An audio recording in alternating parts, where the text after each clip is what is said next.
It started with an accusation. Someone said a young man has stolen something, but what happened next inside the Marina Car Park in Lagos Island was not an arrest. It was not an investigation, and it was not justice. Instead, it became something far darker. A young man was tied up in public. He begged for his life. Market women pleaded for mercy on his behalf. People watched in shock, but the man in charge, Alhaji Oshodi, the motorpark boss at Marina Park, Lagos Island, refused to stop. Hours later, the man was dead. His name was Opeyemi Tope Lawal, and what happened to him on March 8, 2026 raises chilling questions. How does a simple accusation turn into a public death sentence? According to the reports circulating online, the tragic incident happened on Sunday, March 8, 2026, inside the busy Marina Car Park area of Lagos Island. Like most days, the park was crowded. Drivers were loading passengers. Vendors were selling goods. It was a typical Lagos afternoon. Then suddenly, someone shouted that a young man had stolen something. Within minutes, the attention shifted. People began pointing at one person. The person was Opeyemi Tope Lawal. Exactly what he was accused of taking remains unclear in many accounts circulating online. But what is clear is what happened next to him. Instead of allowing trained authorities to investigate the accusation, some officials at the motorpark reportedly decided to handle the situations themselves. And according to witnesses, the person leading the response was Alhaji Oshodi, the motorpark boss who controlled activity in that part of the park. Witnesses say Lawal's hands and feet were tied, leaving him completely helpless. From that moment, the situation changed. What should have been a simple investigation quickly turned into something far more disturbing. Reports allege that two officials of the motorpark began assaulting him. Several eyewitnesses say the beating did not happen quietly. It happened in the open right there in the car park, and according to people who were present, the men carrying out these assaults were acting under the authorities of Alhaji Oshodi, the boss of the Marina Motorpark in Lagos Island. As the minutes passed, the violence reportedly continued, and the young man at the center of the crowd was no longer defending himself. He was begging. Witnesses say Opeyemi Tope Lawal reportedly pleaded with the men around him. At one point, according to those who heard it, he was saying something that would later haunt many people who were present. "I am about to die." Those words should have stopped everything, but they did not. Several market women stepped forward, pleading with Alhaji Oshodi, the man believed to be in charge of the situation. Many of the women reportedly begged him to stop the beating. They urged him to untie the young man. Some even suggested the obvious solution: take him to the police, let the authorities decide what should happen to him. But according to a woman who later spoke in a video circulating online, their pleas were ignored. She described the moment with visible frustration according to her account. Those women begged him since around 12 p.m. that day. They begged him seriously, but he told them to leave, that it was none of their business. That statement raised serious concerns among residents who later heard the story because it suggested something troubling. It suggested that the situation could have been stopped, and that person with the authority to stop it, the motorpark boss Alhaji Oshodi, chose not to stop the situation. So the question becomes unavoidable. Why would someone refuse to stop even when so many people are begging for mercy? And even more troubling, why refuse to untie a man who says he's about to die? As time passed, the condition of the young man reportedly worsened. People watching began to notice something disturbing. The man tied on the ground was no longer struggling. He was growing weaker.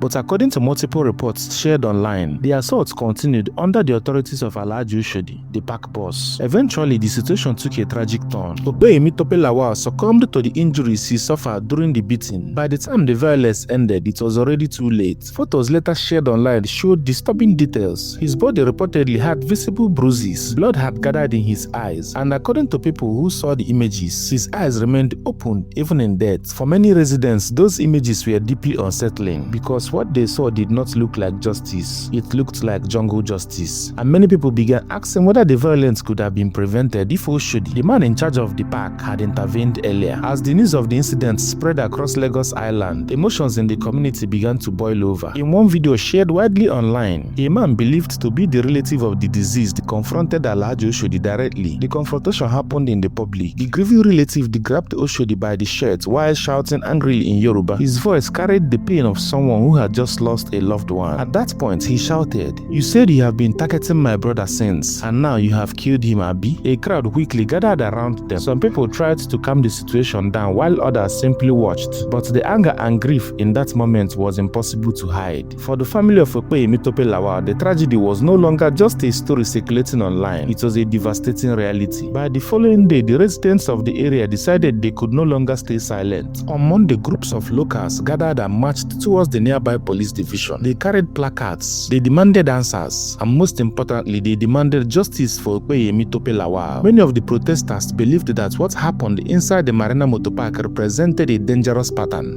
where accusations quickly turn into punishments, and where individuals with local authorities like motor park bosses sometimes act as though they are above the law. For many of the protesters, the issue was bigger than one tragic death. It was about accountability, and it was about making sure incidents like this do not happen again. Authorities eventually stepped in. Reports confirmed that the suspects connected to the incident, including Alhaji Oshodi, were arrested and detained at the Lion Building Police Division in Lagos Island. The divisional police officer CSP Olumide Junad reportedly addressed protesters who gathered outside his station. He assured them that the case would not be compromised. He also explained that the matter will soon be transferred to the State Criminal Investigation Department in Panti, Lagos for further investigation. According to more recent updates, Alhaji Oshodi, his brother, and other suspects involved in the incidents have now been transferred to the State Criminal Investigation Department, Panti. Residents say they are hopeful that the investigation will be handled thoroughly and that the files from the Lion Building will be handed over completely and transparently. But for the family of the deceased, the justice cannot come quickly enough. For many Nigerians following the story, the tragedy has also triggered memories of another disturbing case. Late last year in Lagos, a motor park boss known as Shamlon Adiu allegedly assaulted a young motorcycle delivery rider. The reason, the rider had accidentally scratched his car while making a delivery. Witnesses reportedly begged the man to stop beating the rider. Some suggested taking the young man to the police, but the assault continued, and the rider later died from the injuries he sustained that day. That case eventually made its way to the courts, but many observers say justice has been painfully slow, which raises another uncomfortable question. If earlier cases had been handled swiftly and firmly, would tragedies like this continue to happen? The death of Opeyemi Tope Lawal raises serious questions for the society. Even if someone is suspected of stealing, does that justify torture? Does it justify taking someone's life? Why do some local enforcers behave as though they have the power to decide guilt and punishment on the spot? Why are poor and defenseless people often the ones who suffer the most from this kind of violence? And why does jungle justice still happen in broad daylight while many people watch helplessly? These are difficult questions, but they are necessary ones. And perhaps the most important question of all is this: if the law exists, why do some people still feel entitled to replace it with brutality? This tragedy should serve as a lesson. No individuals, no matter their position, has the right to decide whether another person lives or dies. Not a crowd, not a group of enforcers, and certainly not a motorpark boss. A society where people take laws into their own hands is a society working dangerously close to coerce. Today it may be someone accused of stealing. Tomorrow it could be someone falsely accused or someone completely innocent. The only path to justice is rule of law and not mob punishment. For now, the investigation continues at State CID Panti in Lagos. Many Nigerians are watching closely, waiting to see whether this case will end differently from others before it. Because for the family of Opeyemi Tope Lawal, this is more than a story trending online. It is a life that can never be replaced. And until justice is served, the question still remains: will this be another forgotten case, or the moment the circle finally stops? What do you think about this story? Share your thoughts in the comments below. Also, don't forget to like and share this video. And if you are new to the channel, please subscribe and turn on the bell notification button for the latest true crime stories.